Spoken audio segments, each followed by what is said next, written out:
या बातमीचे प्रायोजक आहे डॉक्टर योगेश राठोड यांचे Aadhaar critical care hospital, Vijapur road, Solapur.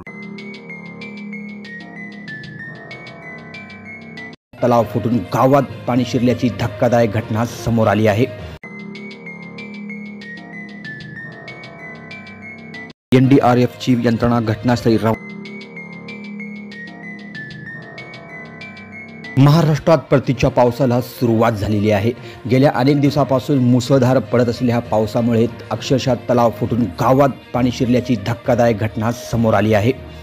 Manjaram गावच्या पश्चिमेश दिशेला असलेल्या पाझर तलावाचा पाळू गुरुवारी सायंकाळी फुटल्यामुळे मोठा अनर्थ घडलाय।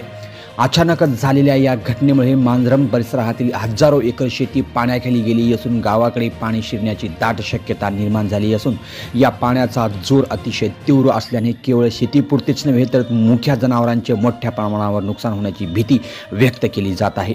तसेच शेतामध्ये वास्तव्य करणाऱ्या शेतकरी व नागरिकांना मोठ्या गैरसोयीचा सामना करावा लागतोय।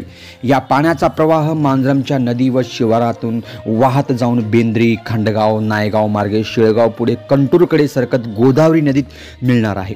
त्यामुळे हा धोका केवळ मांजरमपुरता मर्यादित न राहता नायगाव तालुक्यातील बहुतांश गावावर पुराचा गंभीर धोका निर्माण होऊ शकतो।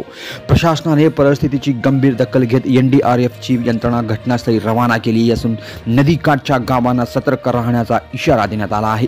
पूरस्थितीवर नियंत्रण मिळवण्यासाठी प्रशासन युद्ध पातळीवर कार्यरत असून नागरिकांना सुरक्षित स्थळी स्थलांतर करण्याचे आवाहन करण्यात आले आहे।